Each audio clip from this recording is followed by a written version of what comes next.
శ్రీ గురుభ్యో నమః. జై శ్రీకృష్ణ. ఆహూతులైన అందరు భగవద్బంధువులకు, వేదిక మీద ఉన్న శ్రీకృష్ణ భగవద్గీత పరివార్ గౌరవాధ్యక్షులు శ్రీ తిమ్మయ్య గారికి మరియు సహా ప్రవచకులు సర్వజ్ఞ గారికి 80వ భారత స్వాతంత్ర్య దినోత్సవ శుభాకాంక్షలు. ఉదయం నుంచి రకరకాల కార్యక్రమాల్లో జాతి మొత్తము, కుల మత వర్ణ వర్గ వయో ఆర్థిక భేదాలకు అతీతంగా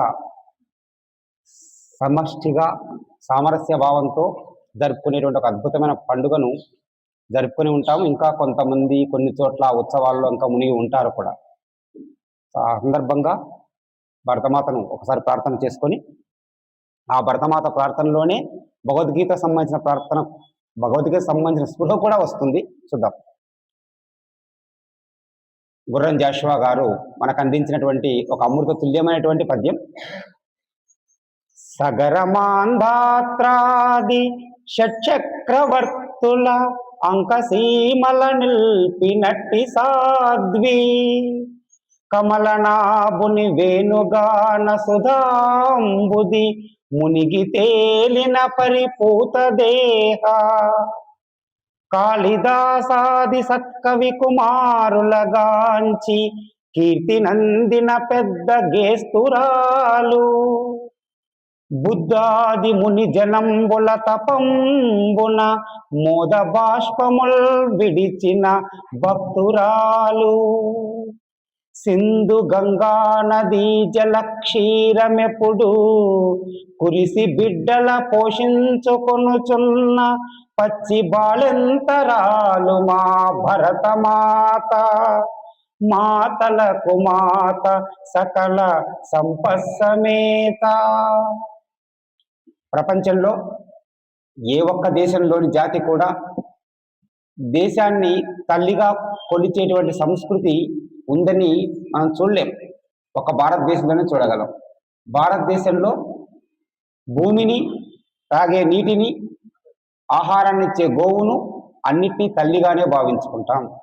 అలాంటి భారతమాత దాస్య శృంఖలాలను సుదీర్ఘమైనటువంటి పోరాటాలతో అనేక మంది నిస్వార్థంగా త్యాగభావంతో, మేము కోరిక ఉండొచ్చు కానీ మేము చేస్తేనే అది వస్తుందనే భావన లేకుండా, అక్కడ గమనించాల్సింది నేను పోరాటం చేస్తేనే స్వాతంత్రం వస్తుంది, నేను బలిదానం చేస్తేనే స్వాతంత్రం వస్తుంది, నేను ఈ హింసా విధానమో అహింసా విధానమో రకరకాలుగా చేస్తే వస్తుందన్న భావన లేకుండా, నా తల్లికి దాస్య విముక్తి కల్పించడం కోసం అది ఆశ, ఇంకా భగవత్ సంకల్పం ఎలా ఉంటే అలా జరుగుతుంది అని ఒక 200 ఏళ్ళు విపరీతమైన కష్టాలకు కలిగిస్తూ పరిపాలన చేసిన తెల్లవారిని సాగనంపటానికి 100 సంవత్సరాల సుదీర్ఘ పోరాటం చేశారు. అది మనకు తెలుసు. నరసింహారెడ్డి గారి 1847లో ప్రారంభమైనటువంటి ఆ జాతీయ ఉద్యమ బీజాలు 1947కు పూర్ణ ఫలాన్ని మనకిచ్చాయి. ఈ కర్మయోగం అంతా ఈ స్వాతంత్రోద్యమమే. అక్కడ ఉన్న ఒక భగత్ సింగ్ కావచ్చు, ఒక సీతారామరాజు కావచ్చు, ఒక సుభాష్ చంద్రబోస్ కావచ్చు, మితవాదులు, అతివాదులు, సోషల్ మనం చాలా చదువుకొని ఉంటాం. ఒక ఛత్రపతి శివాజీ మొదలుకొని, లేక రాణా ప్రతాప్ సింగ్ మొదలుకొని ప్రతి ఒక్కరూ ప్రయత్నం మాత్రమే చేశారు. నేను సాధిస్తా అనలేదు, నేనే సాధిస్తా ఈ స్వాతంత్రాన్ని అనలేదు. నా జీవితం అంతా దీనికోసం త్యాగం చేస్తాను. ఆ త్యాగ భావననే యజ్ఞము అనే మాట, త్యాగము అనే మాట, ఆరాధన అనే మాట, పూజ అనే మాట మనకి ఈ అధ్యాయంలో వస్తాయి. ఆ మాటకు అర్థం నిస్వార్థంగా, కామత్వం లేకుండా మన కర్మలను నిర్వహించటం. సో మనం పొందినటువంటి ఈ యొక్క స్వాతంత్ర ఫలం కూడా భగవంతుని ఇచ్చా. వారంతా తమ యొక్క ప్రయత్నాన్ని నిస్వార్థంగా చేశారు. వారి యొక్క ప్రయత్నాలన్నీ కూడా సఫలీకృతం భౌతికంగా అయ్యాయి. ఇది 47 ఆగస్టు 15న. కానీ సంపూర్ణంగా ఇంకా నిష్కల్మషమైనటువంటి హృదయాలతో ప్రజలంతా చరించినప్పుడు అది 100కి 100 పాలు నిజమైనట్లుగా భావించుకుందాం. అలాంటి స్థితి రావాలని కోరుకుంటూ ఇక ఈరోజు మన భగవద్గీత ప్రవచనంలోకి వెళ్ళిపోదాం. 2వ అధ్యాయము చిట్ట చివరిలో, నిజానికి 2వ అధ్యాయం అంతా కూడా సాంఖ్యయోగము, అందులోనే భగవద్గీత సారమంతా కూడా చెప్పబడింది. ఏ విధమైనటువంటి కామత్వం లేకుండా నీ విధులు నువ్వు నిర్వహించుకుంటూ ఉన్నప్పుడు ఖచ్చితంగా మోక్షానికి నువ్వు అర్హత పొందుతావు అనేటువంటి భావనతో జ్ఞానాన్ని కర్మ యోగాన్ని మిశ్రమం చేస్తూ భగవంతుడు చిట్ట చివరిలో మాట చెప్తాడు. ముందు అడిగేస్తాడు ఏది గొప్పది అన్నప్పుడు జ్ఞానయోగము కర్మయోగం కంటే గొప్పది అని అందరూ అనుకుంటారు, కానీ నిజానికి కర్మయోగం చాలా గొప్పది. చాలా సులభంగా కించిత్తు కూడా జ్ఞానం లేకపోయినా మోక్షం పొందేటువంటి అర్హతను స్థితిని మన కర్మయోగం ఇస్తుంది. అనేక పుస్తకాలు చదవాల్సిన అవసరం లేదు, చర్చల్లో పాల్గొనాల్సిన అవసరం లేదు. చేసే పని యొక్క ఫలితాన్ని నువ్వు ఆశించకుండా భగవంతునికి సమర్పించటం, ఇంత సింపుల్ సూత్రంతో మోక్షం పొందొచ్చు అన్న. అలాంటి కర్మయోగాన్ని మనం ఈ అధ్యాయంలో నేర్చుకుంటాం. ఆ చివరిలో ఇలా చెప్పాడు, ఒక సముద్రంలోకి రకరకాల నదులు తమ నీటి ప్రవాహాలను తీసుకొస్తూ ఉంటాయి. ఎన్ని రకాల నదులు వచ్చి సముద్రంలో కలిసినా సముద్రం యొక్క పరిమాణం పెరగడం కానీ దాని యొక్క లక్షణం మారడం కానీ జరగదు. గంగానది వచ్చి కలిసింది, మహానది కలిసింది, గోదావరి కలిసింది, తుంగభద్ర ఎన్ని కలిసాయి, అన్ని మంచినీళ్ళే, కానీ సముద్రం యొక్క ఉప్పుదనం మారలేదు, సముద్రం యొక్క పరిమాణము మారలేదు. అలాగే ఆ యోగత్వం, కర్మయోగిగా జీవితాన్ని గడిపేటువంటి వాడు తాను ఏమీ ఆశించకుండా సంగత్వం లేకుండా కర్మలు నిర్వహించుకుంటూ వెళ్ళిపోయినప్పుడు ఎన్ని రకాల బాధ్యతలు నిర్వహించినా, అంటే రకరకాల నదులు వచ్చి సముద్రంలో కలిసినా ఎలా మార్పు చెయ్యనట్లు మన జీవితం కూడా ఎన్నెన్ని పనులు నిర్వహించినా, ఎన్నెన్ని బాధ్యతల్లో ఉన్నా, ఎన్నెన్ని పదవుల్లో ఉన్నా, ఎన్ని వస్తూ ఉన్నా, ఎన్ని పోతూ ఉన్నా నువ్వు చెలించకుండా ఉన్నటువంటి స్థితిని ఉంటావు. అది ఆ స్థిరత్వం మనకు ఈ కర్మయోగము, కర్మకాండ కాదు కర్మయోగం ఇస్తుంది. కర్మకాండ అంటే మనం కర్మ నిర్వహించటం, అది నిష్కామంగా చేస్తే యోగం అవుతుంది, సకామంగా చేస్తే కాంక్షాపరులు అవుతారు, వాళ్ళ కోరికలు నెరవేర్చుకోవడానికి ప్రయత్నం చేస్తారు. ఇలా నువ్వు జీవించు అని చెప్పేసరికి అర్జునుడికి కాస్త సందేహం వచ్చింది. జ్ఞానయోగము గొప్పదంటావు, కర్మయోగము గొప్పదంటావు. ఒకటేమో జ్ఞానం సంపాదించిన వాళ్ళందరూ ఏ కర్మలు అంటే నేను కాదు, ఆత్మ గురించే కదా వచ్చింది రెండో అధ్యాయం అంతా. నేను కాదు అంటే నేను అనుకున్న వాడి దేహం కాదు, నేను ఆత్మను, నేను సర్వాంతర్యామిని, అన్ని జీవుల్లో ఉండేటువంటి పరమాత్మకు నాకు ఏమాత్రం తేడా లేదు, నేను ఎక్కడి నుంచి వచ్చానో అక్కడికే చేరుకుంటాను, ఇలాంటివన్నీ జ్ఞానయోగంతో చెప్పారు. మళ్ళీ నేను ఆత్మనన్నప్పుడు నాకు ఏ కర్మలతో సంబంధం లేనప్పుడు నాకు ఇంత పాపం ఎందుకు చేయిస్తున్నావు, ఎందుకు యుద్ధం చేయమంటున్నావు, వెళ్ళిపోమని చెప్పొచ్చు కదా, రథం దిగి వెళ్ళిపోవాల్సిన ప్రశాంతంగా ఒక ఉండు, అడవిలో కూర్చో, నువ్వు ఆత్మవి, నువ్వు శరీరానివి కాదు, ఈ శరీరంతో ఎందుకు ఈ తప్పులు చేస్తావు, అంతే కదా, నీ బంధువులు ఎందుకు చంపుతావు, ఈ శరీరానికి ఎందుకు ఇంత అపకీర్తిని తెచ్చుకుంటావు అని ఒక మాట చెప్పకుండా యుద్ధం చెయ్యి ఎందుకు ప్రోత్సహిస్తున్నావు అనే అనుమానం కలిగింది అర్జునునికి. అదే మొదటి శ్లోకంగా మనకు ఈ కర్మయోగంలో జ్యాయసీ చేతత్కర్మణిస్తే మతా బుద్ధిర్జనార్దన తత్కిం కర్మని ఘోరే మాం నియోజయసి కేశవ. ఓ కేశవ, నీ మాటలు చూస్తూ ఉంటే, నీ అభిప్రాయం చూస్తూ ఉంటే ఎలా ఉంది అంటే కర్మయోగం కంటే జ్ఞానయోగం శ్రేష్టము అని చెప్తావు. నిజమే, ఇంతవరకు జ్ఞానం ఇచ్చింది ఆత్మ గురించే ఇచ్చాడు, కానీ నువ్వు చెప్పే మాటలు అలా ఉన్నాయి, కానీ నువ్వు ప్రోత్సహించే విధానం మాత్రం యుద్ధం చెయ్యి అంటున్నావు. జ్ఞానయోగం గొప్పదంటావు, కర్మయోగాన్ని అనుష్ఠించమంటున్నావు. నాకు ఏది సరి అయినదో తేల్చుకోలేని స్థితిలో పడిపోతున్నాను, నాకు స్పష్టంగా చెప్పు, నా మతి భ్రమించేలా ఉంది రెండు వాదనలు వింటూ ఉంటే, నేను ఏ మార్గంలో వెళ్తే సరైనటువంటి ఆధ్యాత్మిక అభ్యున్నతిని సాధిస్తానో అది చెప్పు అన్నాడు. దీనికి ఎందుకు వస్తుంది అంటే చాలా చోట్ల మనకు ఎలా ఉంటుందంటే ఆధ్యాత్మిక చింతన అనగానే మీరు ఏ మఠానికి వెళ్ళినా ఆశ్రమానికి వెళ్ళినా ఫస్ట్ వాళ్ళు ఏం చెప్తారు, సాధనా చతుష్కము అని ఉంటుంది, సాధనా చతుష్టయము అని కూడా అంటారు. ఈ 4 సాధించిన తర్వాతనే నువ్వు మోక్షం గురించో, గురువు గురించో, దైవం గురించో, ఈ ఆధ్యాత్మిక చింతన గురించో చేయాలి. ఏమీ రాకుండా వచ్చి కూర్చొని నాకు మోక్షం కావాలి అంటే క్వాలిఫికేషన్ సరిపోదు. నీట్లో ఎగ్జామ్ రాసి ర్యాంక్ వస్తేనే ఎంబీబీఎస్ సీట్ వస్తుంది, అంతేగాని నేను ఇది చదువుకున్నా అంటే కాదు.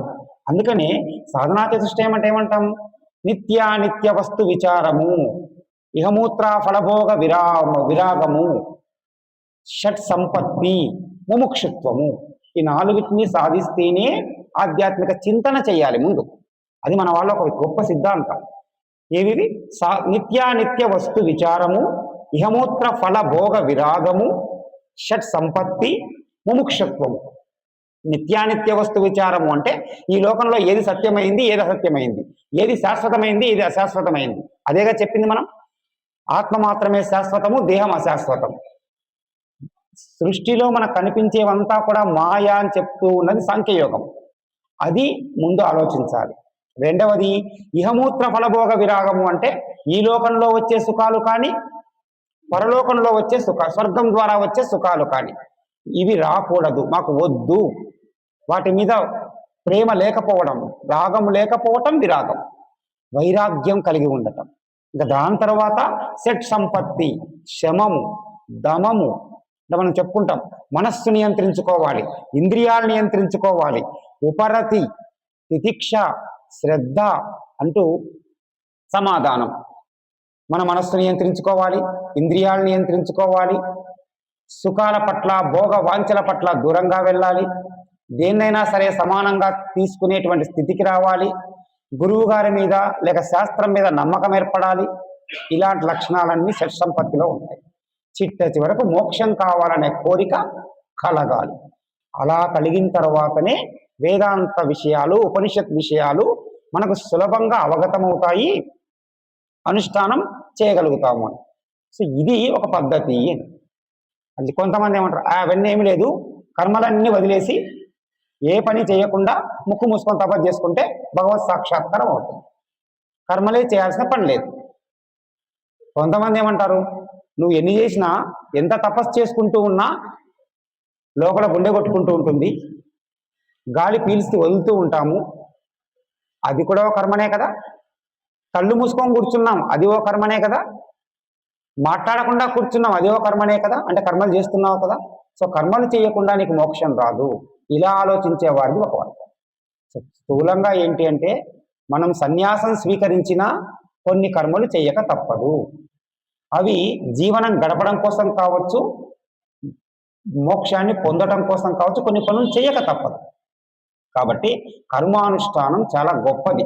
ఎలా చెయ్యాలనే దాని మీద మనం తర్జన భర్జనలు పడుతూ ఉంటాం. అదే సందేహాన్ని నాకు ఏది గొప్పదో చెప్పు, ఇలా జ్ఞానయోగం అంటున్నావు కానీ నన్ను ఎందుకు ఈ హింస వైపు మరలుస్తున్నావు, ఈ కర్మయోగం వైపు మరలుస్తున్నావు అని అర్జునుడు అడగానే అప్పుడు భగవంతుడు చెప్తున్న మాట ఇది తర్వాత యోగంలో కూడా వస్తుంది. లోకేస్మిన్ ద్వివిధా నిష్ఠా పురా ప్రోక్త మయా నఘ జ్ఞానయోగేన సాంఖ్యానాం కర్మయోగేన యోగినాం.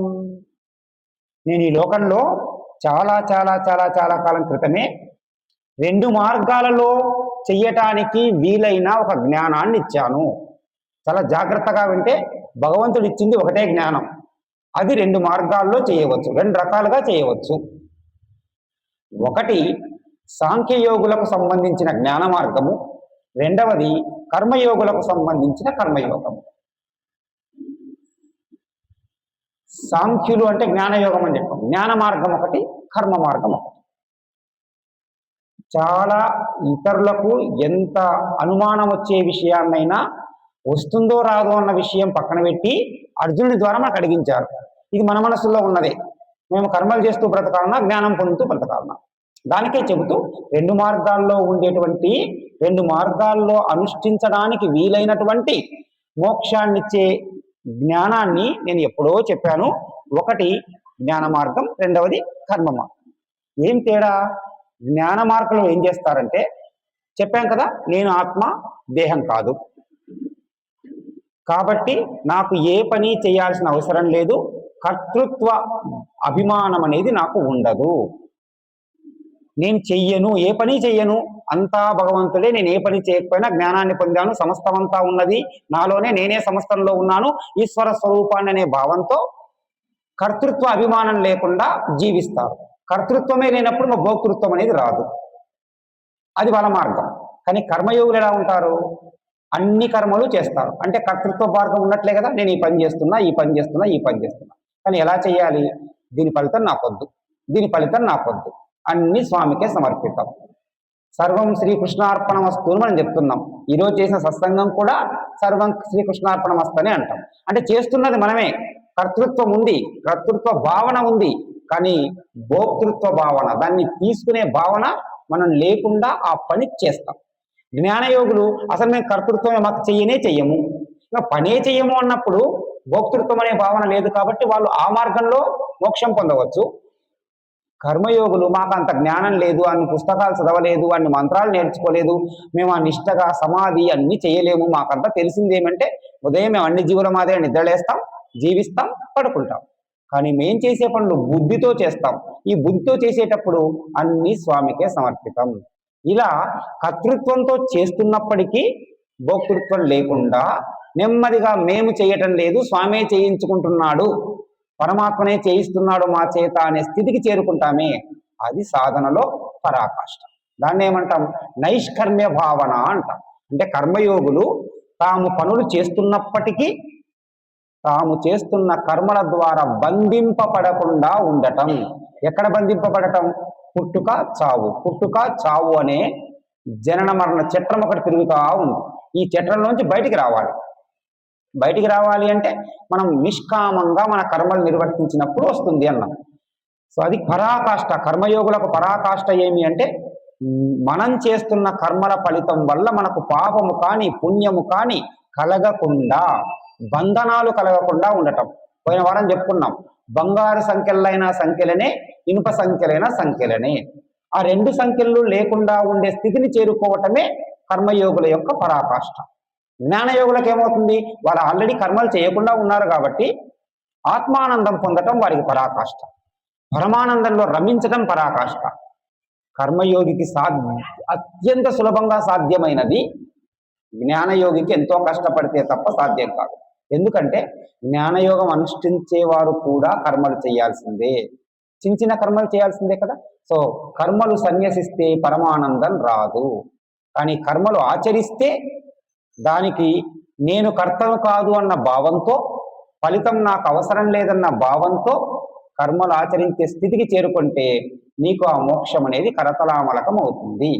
సో దానివల్ల ఏ విధమైనటువంటి ఫలితాన్ని నువ్వు అందుకోకుండా ఉంటావు. ఇంకోటి ఏమంటానంటే ఏ జీవి కూడా ఏ కర్మ చేయకుండా ఉండటం సాధ్యం, ముందే చెప్పుకున్నాం. కనీసం బ్రతకడం కోసమైనా కొన్ని కర్మలు చేయాలి. అందుకనే నహి కచ్చిత్ క్షణమపి జాతు తిష్టత్య కర్మకృత్ కార్యతే హవసః కర్మ సర్వ ప్రకృతి గుణై.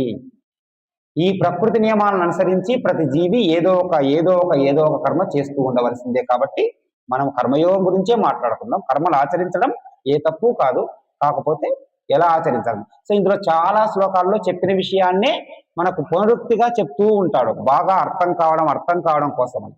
కానీ కొంతమంది ఏం చేస్తారంటే మేము కర్మలు ఏమీ అంటే బయటికి ఎలా ఉంటాము అంటే మాకేమొద్దు, మేమేం ఆశించాం, మేమేం చెయ్యమనే భావనతోనే మన కర్మేంద్రియాలన్నీ మన ఆధీనంలో ఉంచుకున్నట్లుగా ఉంటారు. కానీ లోపల మానసికంగా మాత్రం ఆ ముద్రలు బలంగా పడి ఎప్పుడు వాటి గురించే చింతిస్తూ ఉంటారు. ఇది కపటం, దాంభికం, మోసం చేసేటువంటి కొంతమందికి వర్తిస్తుంది. అంటే బయటికి ఎలా ఉంటారంటే మా అంత గొప్ప వాళ్ళు, నిష్కామంగా పనులు చేసేవాళ్ళుగా కనిపిస్తూ ఎవరు లేరని చెప్పుకుంటారు. కానీ రోజు అవే చింతనలు. కొంచెం బాగా మాట్లాడుకుంటే నేను ఎవరిని మోసం చేయనని బయటకు కనిపిస్తూనే ఉంటాడు, అందరినీ మోసం చేస్తూ ఉంటాడు. నేను ఎవరిని దుర్బుద్ధితోనూ దృష్టితోనూ చూడనని ఉంటుంది, అవే ఆలోచనలే లోపల ఉంటాయి, బయటికి మాత్రం కనిపించవు. అదే చెప్తూ కర్మేంద్రియాణి సంయమ్య యా ఆస్తే మనసా స్మరన్ ఇంద్రియార్థాన్ విమూఢాత్మా మిథ్యాచారస్య ఉచ్యతే. అవివేకులు కర్మేంద్రియాలను మాట, పాణి, కర్మలు మన చేతుల ద్వారా, కాళ్ళ ద్వారా, ఇతరత్ర జనేంద్రియాల ద్వారా చేసే కర్మలన్నీ మేము నిగ్రహించుకున్నాం, మేము చెప్పినట్టే వింటాయి అంటారు. కానీ మనస్సులో మాత్రం నిరంతరం వాటిని ఆచరిస్తూ ఉండేవారు అవివేకులు, వాళ్ళు మోసగాళ్ళు. జాగ్రత్త. అంటే అప్పుడే ఇలా ఉన్నారంటే ఇప్పుడు ఎంత అవుతారో ఆలోచించండి. ఆ యుగంలోనే వారి సంఖ్య ఉంది అని కృష్ణ పరమాత్మ చెప్పినప్పుడు ఇలా పైకి ఒక రకంగా లోపల ఒక రకంగా ఉండే వాళ్ళ సంఖ్య చాలా చాలా చాలా ఉంటుంది. మానసికమైన వ్యాపారం కూడా శుద్ధంగా ఉన్నప్పుడు మాత్రమే నియంత్రితంగా ఉన్నప్పుడు మాత్రమే మనం సత్ఫలితాన్ని పొందగలుగుతాం. మనః ఏవ మనుష్యానాం కారణం బంధమోక్షయో. ఈ మానవులకు బంధం కలిగించాలన్నా బంధాన్ని పోగొట్టాలన్నా ఏకైక కారణం ఏది అంటే మనస్సే, శరీరం కాదు. జాగ్రత్తగా వినాలి. ఎందుకంటే మనం చేసే కర్మలే మనకు పాపపుణ్యాలు అవుతున్నాయి, బంధాలు ఇస్తున్నాయి, లేక బంధాలు తీస్తున్నాయి అన్నాం. కానీ ఇక్కడేమన్నాం, మనస్సు కారణం. ఎందుకంటే శరీరానికి తనంతక తానుగా కర్మలు చేసే అధికారం లేదు. ఎవరు చెప్తే చేస్తుంది? ఇంద్రియాలు చెప్తే చేస్తుంది. ఈ చెయ్యి చెయ్యాలి, ఈ కన్ను చెయ్యాలి, ఈ ముక్కు చెయ్యాలి, ఈ నాలుక చెయ్యాలి, ఇతరత్ర అవయవాలు చెయ్యాలి. ఇవన్నీ చేయమని చెప్పేది ఎవరంటే మనస్సు. కాబట్టి మానసికంగా కూడా నిష్కామత్వము, త్యాగభావన అనేది ఉంటే తప్ప, స్థిరపడితే తప్ప శరీరం చేసే కర్మలు సత్ఫలితాలు ఇవ్వవు. బయటికేమో కర్మలు చేస్తూ అంటూ మేము త్యాగంతో ఉన్నాను, నేను కోరుకోవడం లేదంటూ లోపల అవే కోరుకుంటూ ఉన్నప్పుడు ఆ ఫలితం రాదు. సో శారీరకంగా చేస్తున్న కర్మల యొక్క మూల కారణం ఏదైతే ఉందో ఆ మనస్సు చాలా జాగ్రత్తగా వాటి నుంచి అంటుకోకుండా ఉండేటట్లు చూసుకోవాల్సిన బాధ్యత బుద్ధిది. ఆ బుద్ధికి తగిన శిక్షణ ఇవ్వడమే భగవద్గీత పని. అందుకని ఎవరైతే తమ కర్మేంద్రియాలను, జ్ఞానేంద్రియాలను, మనస్సును జయించి సంగత్వం లేకుండా కేవలం కర్తవ్య నిష్ఠతో కర్మలు నిర్వహిస్తాడో అతడే శ్రేష్ఠుడు. ఏ మహనీయుడైతే తమ యొక్క 5 జ్ఞానేంద్రియాలు, 5 కర్మేంద్రియాలు చేసే పనులను, అవి చేయించే మనస్సును నిగ్రహించి నియంత్రించి కర్తవ్యత బుద్ధితో మాత్రమే చేస్తాడో, నేను వెళ్ళాలి కాబట్టి వెళ్ళాలి, వినాలి కాబట్టి వినాలి, ఫలితం తర్వాత విషయం. నేను అసలు వెళ్ళను వినను అని కాదు. ఇప్పుడు సత్సంగం జరుగుతుంది, నేనేదో అద్భుతమైన జ్ఞానం నేనే పొందాలని ఆ మాట వద్దు. ఈరోజు సత్సంగం జరుగుతుంది, 4 విషయాలు చెబుతారు. ఆ చెప్పడం అనేటువంటి కర్మ వాళ్ళు నిర్వహిస్తున్నారు, వినడం అనే కర్మ మనం నిర్వహిద్దాం. ఎంతవరకు వస్తుందా, ఎంతవరకు బుద్ధి తీసుకుంటుందా అని మన సాధన మీద ఆధారపడి ఉంది. దీని యొక్క ఫలితం ద్వారా నాకు ఆధ్యాత్మికోన్నతి కలగాలి అనటం తప్పు కాదు. నాకు ఖచ్చితంగా కలగాలి, ఇది కలగకపోతే ఈరోజు సమయం వేస్ట్ అయింది, గంట సమయం వేస్ట్ అయింది, ఇంతసేపు సెల్ చూసుకునే వాడిని ఎలా అనుకుంటే. ఈ సమయాన్ని వినియోగించాము, నేను స్థిరంగా ఉండేందుకు ప్రయత్నం చేశాను, నా జీవితంలో ఈ ఆధ్యాత్మిక మార్గంలో ఇది కొంత ఉపయోగపడితే చాలు అనే భావనతో వెళ్ళటం. అందుకనే మనుషులు ఎన్ని రకాలు ఉంటారంటే 3 రకాలు చెప్తారు. ఒకరేమో తమో గుణం, ఒకరేమో రజోగుణం, ఒకరేమో సత్వగుణం అన్నాం కదా. దాన్ని ఎలా పోలుస్తామంటే, ఏ పని చేయకుండా ఉండేవాడు సోమరి, వాడు తమో గుణం. జడత్వం, సోమరులు ఏ పని చేయకుండా ఉంటారు, కోరికతోనో కోరిక లేకుండానో ఫలాన్ని ఫలం కోరకుండానో మంచో చెడో ఏదో పని చేసేవాడు రాజసం. ముందు పని చేస్తున్నాడు ఏదో పని. అలా కాకుండా కర్తవ్య బుద్ధితో ఫలం ఆశించకుండా పని చేసేవాడు సాత్వికుడు. ఇందులో సత్వగుణంతో అంటే సాత్వికుడు అంటే నిష్కామంగా పనిచేసేవాడు గొప్పవాడు. వానికంటే కొంచెం తక్కువ ఎవరంటే రజోగుణం, పోని పని చేస్తున్నాడు. వానికంటే హీనుడు ఎవరంటే అసలు పని చేయనివాడు. కాబట్టి కర్మలు ఆచరించని వానికంటే ఏదో రకంగా కర్మ ఆచరించేవాడు గొప్పవాడు. అతడి కంటే నిష్కామంగా కర్మలు ఆచరించేవాడు గొప్పవాడు. ఎందుకు ఇలా చెప్పాల్సి వస్తుంది అంటే, అస్సలు కర్మలు ఆచరించకపోతే వాని వల్ల ఏ ఉపయోగము ప్రపంచానికి లేదు, వానికి లేదు. మరి తప్పు ఆచరిస్తే ఎట్లా సార్? వాడు తప్పు పనులు చేస్తున్నాడు కదా. తప్పు పనులు చేసేవాడైనా ఏదో ఒక రోజు మారవచ్చు. ఆ మారవచ్చు అనే దానికి ఉదాహరణనే ఒక వాల్మీకి వేటాడేవాడు, దొంగతనాలు చేసేవాడు ఋషి అయ్యాడు. తాను కర్మలు ఆచరిస్తున్నాడు, ఆచరించే మార్గం మంచిది కాదు, నారదాది మహర్షులు వచ్చారు, నువ్వు ఈ మార్గంలో కాదు ఈ మార్గంలో తపస్సు ఆచరించు, ఈ మార్గంలో భగవంతునికి ధ్యానం చేయి, యోగి అవుతావు, గురువు అవుతావు, కవి అవుతావు అన్నాడు. లోకానికి సన్మార్గాన్ని అందించే రామాయణం ఇవ్వగలిగాడు. ఒక వేమన, అందరికీ ఏదో ఒక లైనన్నా వస్తుంది. ఎలాంటి జీవితం గడిపాలో అందరికీ తెలుసు. ఆయన గడిపినటువంటి సుఖభోగవంతమైన జీవితం ఇంకొకరు గడిపి ఉండరు. కానీ అది కాదు కర్మలు ఆచరించడం అంటే. నువ్వు లోకానికి ఉపయోగపడే శక్తి, నీ దగ్గర కవిత్వం చెప్పే శక్తి భగవంతుడు ఇచ్చాడు, పరిశీలించు, నిత్య సత్యాలను ప్రపంచానికి బోధించు అన్నాడు. ఒక గొప్ప కవి అవతరించాడు. ఇదే వేమన, ఇదే వాల్మీకి సోమరులుగా ఉండి ఉంటే, ఏ పని చేయకుండా ఉండి ఉంటే సత్కర్మలు ఆచరించే అవకాశమే ఉండేది కాదు. కాబట్టి మనం ఏ పని చేయకుండా ఉండడం కాదు, ఏదో ఒక పని చేద్దాం ముందు. ఇప్పుడు జ్ఞానం ఉంది కాబట్టి అది చేసే పని చెడు పని ఎందుకు, మంచి పని చేద్దాం. లోకానికి హాని కలిగించే పని ఎందుకు, మనల్ని మనం హింసించుకునే పని ఎందుకు, ఇంకొకరిని హింసించే పని ఎందుకు, పనికొచ్చే పని చేద్దాం. అది కూడా నిష్కామంగా చేద్దాం, కోరిక లేకుండా చేద్దాం. భోజనం చేస్తున్నది కూడా నిష్కామంగా చేయమంటారు.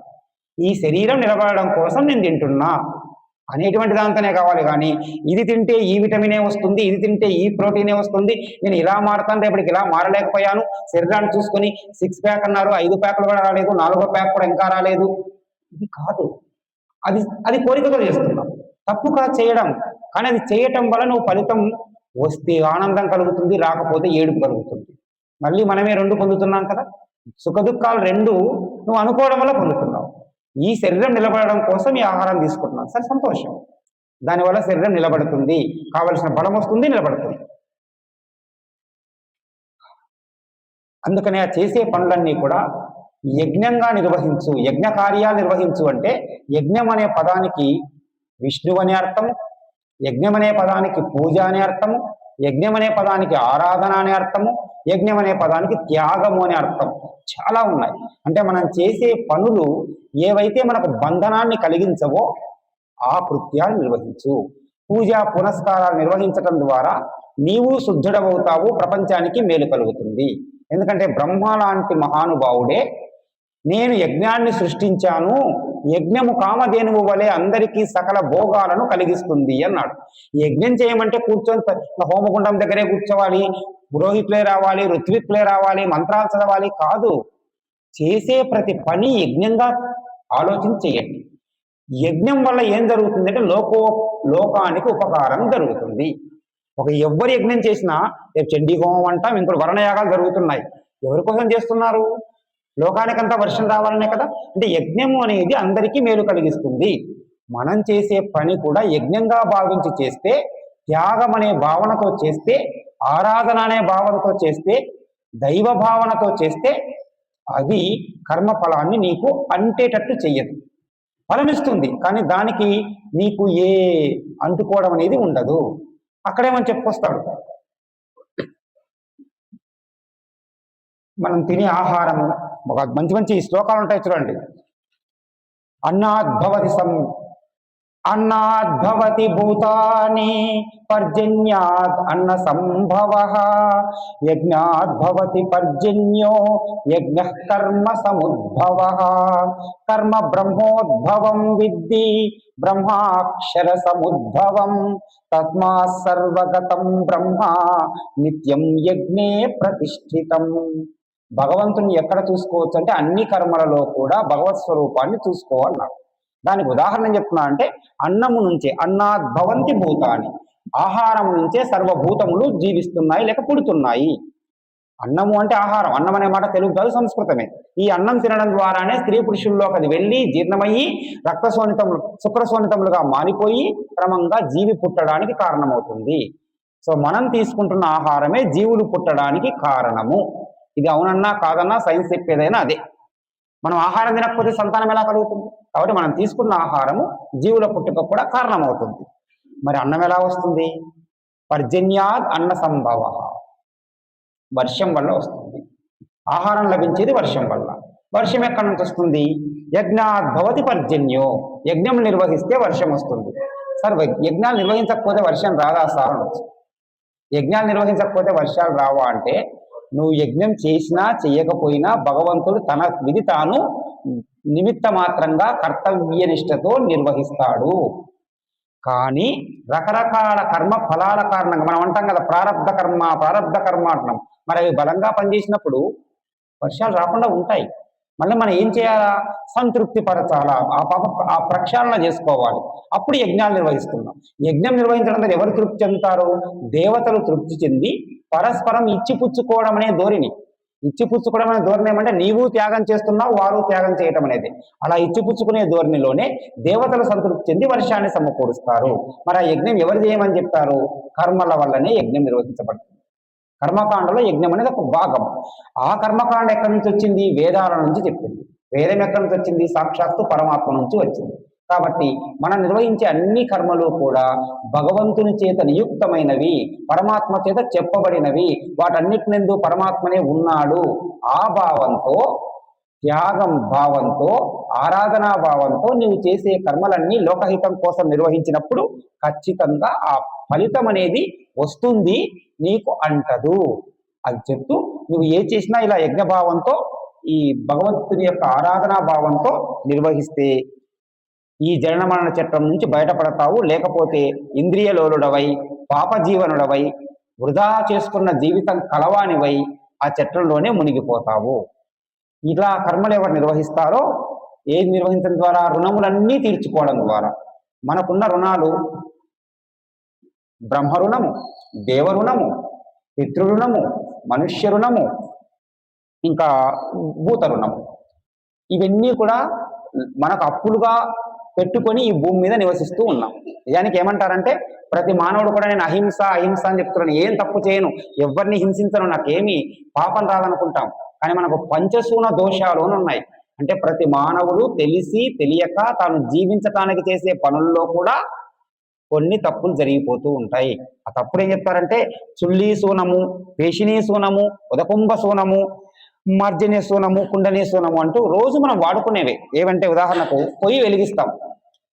ఇప్పుడంటే గ్యాస్ స్టవ్ అన్నాం, కానీ ఒకప్పుడు కట్టెలు వెలిగించే వాళ్ళం. ఎన్ని కీటకాలు పడేవో, ఓపెన్ కావచ్చు, వంట చేసేవాళ్ళం, రకరకాల పురుగులు పడి చనిపోయేవి. సో పొయ్యి వెలిగించడం ద్వారా రకరకాల జీవులు చనిపోతున్నాయి, అది ఒక దోషం.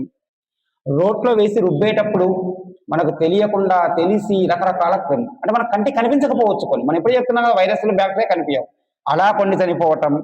నీరు తీసుకొని వచ్చేటప్పుడు నీటి పాత్రను వరగబెడితే నీటిలో ఉన్న జీవులు చనిపోవటం, పొరకతో ఊడ్చేటప్పుడు చీమల లాంటివి ప్రాణాలు కోల్పోవటం, ఇంకా కొన్ని కూరగాయలను కత్తిరించడం ద్వారా కానీ, రోట్లో పొళ్లను దంచడం ద్వారా కానీ కొన్ని జీవులు చనిపోవడం. అంటే మన కంటికి కనిపించకుండా, మన తెలియకుండా కొన్ని జీవులు చనిపోతూ ఉంటాయి. ఇన్ని దోషాలతో ఉన్న కర్మలు నిర్వహిస్తున్నాం కదా, వీటి వల్ల మనకు కొన్ని రుణములు ఏర్పడి ఉన్నాయి. ఆ రుణాలు కూడా దేవ రుణము అన్నాం, పూజ చేసుకుంటాం, బ్రహ్మ రుణం అంటాం, ఋషి రుణము అంటాం, ఇలాంటి శాస్త్రాలు చదువుకుంటాం. వాటి రుణాలన్నీ తీర్చుకోగలిగినప్పుడు మాత్రమే కర్మ నుంచి మనం బయటపడి సంపూర్ణమైనటువంటి స్థితికి చేరుకుంటాము. అందువల్ల నీ కర్తవ్యాన్ని ఏ విధమైన సంగత్వ భావం లేకుండా నీవు నిర్వహించు. అనాసక్తితో నీవు క్రియాకలాపాలు నిర్వహించడం ద్వారా ఆ కర్మయోగాన్ని అనుష్ఠించి పరమపదాన్ని పొందగలుగుతావు అని చిట్ట చివరికి ఒక మాట అంటూ, ఈ లోకంలో జ్ఞానం కలిగిన వాడు మానవుడు, అందులో కూడా ఇలాంటి ఆధ్యాత్మిక చింతన కలిగిన వాడు ఏ పని చేస్తే అందరూ అవే నిర్వహిస్తారంటూ, యద్యదాచరతి శ్రేష్ఠ తత్తదేవేతరో జనః సయత్ ప్రమాణం కురుతే లోకస్తదనువర్తతే. ఈ లోకంలో చెడ్డవాళ్ళు ఏం చేస్తే అది చేయాలని ఎవరు చెప్పరు, గమనించండి. మంచి వాళ్ళు ఏ పని చేస్తే ఆ పని మనం చేయాలని, వాళ్ళు ఏ మార్గంలో వెళ్తే ఆ మార్గంలో మనం ప్రయాణం చేయాలని చెప్తారు తప్ప, దుర్మార్గులు చేసే పనులన్నీ ఉదాహరణలుగా చూపించి నువ్వు అలా ఉండాలి. రామాయణం అంతా వింటున్నాం, రావణాసుని ఉదాహరణగా చూపిస్తామా, రాముని చూపిస్తామంటే ఎటువంటి వాళ్ళని రామున్నే చూపిస్తాడు. అలా ప్రవర్తించరా? తండ్రి మాట విను, తమ్ముని అలా చూసుకో, మిత్రుని అలా చూసుకో, దాసుని అలా చూసుకో, ప్రజల్ని ఎలా పాలించు, ఇవి చెప్తారు. కానీ రావణాసుని చూపిస్తున్నామా? లేదు. మంచి వాళ్ళు ఏ పని చేస్తారో దాన్నే ప్రామాణికంగా తీసుకొని మిగిలిన వాళ్ళంతా కూడా తరతరాలకు యుగయుగాలకు అనుసరిస్తారు. అందువల్ల కర్మయోగం అనుష్ఠానం చేసేవారు ఖచ్చితంగా తాము చూపించే మార్గం అందరికీ ఆచరణ యోగ్యమై ఉండాలి అని చెప్తూ, ఇంత చెప్పినా నమ్మని అర్జునుడి కోసం చివరిగా ఒక మాట అన్నాడు. నమే పార్థాస్తి కర్తవ్యం త్రిషు లోకేషు కించన నానవాప్తమవాప్తవ్యం వర్తయేవ చ కర్మణి. అర్జున, నేను ఈ లోకంలో పొందవలసింది కానీ చెయ్యవలసింది కానీ ఏమీ లేదు. నేను ఆత్మస్వరూపుణ్ణి. నేను జ్ఞానయోగం ద్వారా మీరు పొందగలిగేటువంటి స్వరూపాన్ని, అలా నేను అచ్యుతుణ్ణి, ప్రపంచమంతా నిండిపోయిన వాణ్ణి. నాకు ఈ ప్రపంచంలో ఏది కోరదగినది లేదు, చెయ్యదగినది లేదు, పొందదగినది లేదు. నేను పరబ్రహ్మతత్వాన్ని, భగవంతుణ్ణి అయినా సరే నేను నా కర్మను నిర్వర్తిస్తూ ఉన్నాను. ఇంకా నువ్వు చేయడానికి నీకేం ప్రాబ్లం? నేనే భగవంతుణ్ణి అని చెప్తూ స్పష్టంగా నేను అన్ని కర్మలు నేను కర్తవ్యత బుద్ధితో నేను చేస్తున్నాను. ఈ వ్రతం ద్వారా నా పని నాకు అవసరం లేదు, కానీ చేస్తాను. గాయపడని కూడా నా పని నేను చేస్తాను, మరి నీవెందుకు చెయ్యమని చెబుతూ నా పనులను నేను కర్తవ్యత బుద్ధితో చేస్తూ ఉన్నాను అని ఇక మీదట ఎలా చేయమని చెప్తున్నాడో తదుపరి శ్లోకాల యొక్క వివరణను